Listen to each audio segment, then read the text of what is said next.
Guys, today I'm going to introduce you to Schwarzwald, a Triptych Abstract forest.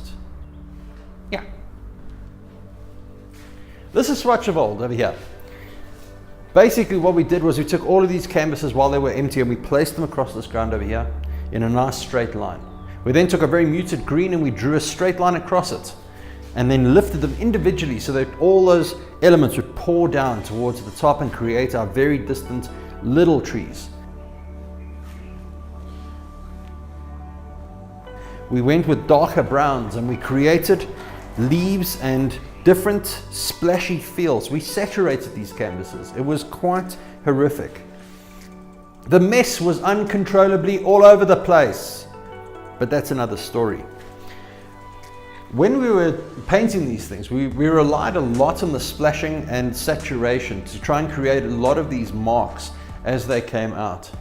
We threw paint. We were quite violent in this medium. We didn't just kind of place things where they wanted, we threw it. We later took a sponge and we just molded all of these areas to kind of accentuate our forest a little more, because you can only do so much with a pouring, let's be honest. Right after that, we decided now it was time to declutter the saturation. We took a black cloth and we placed it on top of all of the artwork and we let it soak into the fabric so we could remove a little bit of the water and still keep a little bit of the texture and the background effect. These canvases at that point were then transferred outside, where we started making mixtures of darker colors and creating more of the forest feel. We very quickly found out that the inks versus the initial colors that were placed down did not gel. They didn't really saturate in the same way.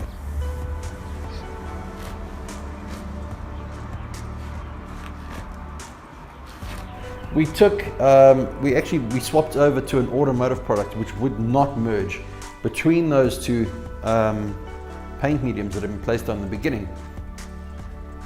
And we literally started grafting all of the trees by pouring that quite violently and then lifting those paints, lifting the canvases. We found that the effects were really quite fantastic. Thereafter we started pouring with a lot of diluted automotives.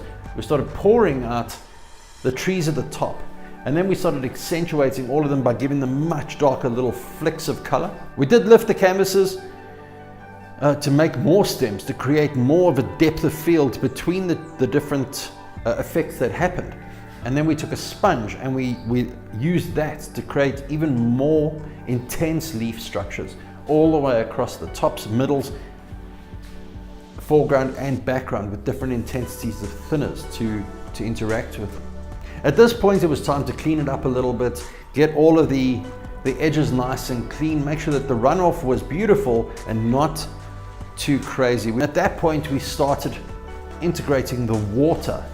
This water itself did not work with a normal conventional acrylic water base, so we had to go with a wood stain, which actually created much more of an in-depth layer, and it was a lot more beautiful to work with. We found that it was the entire process seemed to just build itself. It was really quite entertaining to watch how it just held in certain places and then it would disappear in others. Really a beautiful decision, if I'm honest. It worked out really well. Right after that, in fact the same day, well the very next day after this painting had dried, we placed these little accentuations of red so we could separate the two sides and frame the actual forest, giving it almost an ellipse. Later that day, these paintings were taken across and entered into another exhibition. And that turned out beautifully because they were very well received. Overall, I'm really happy with this painting and I really enjoyed the process and the creation of it. Subscribe, like and comment. I'd love to hear your views on this painting. If you'd like to buy this painting, you can. It's on our website right now, paintaddiction.com, or you could simply buy plaques of this painting. We have them.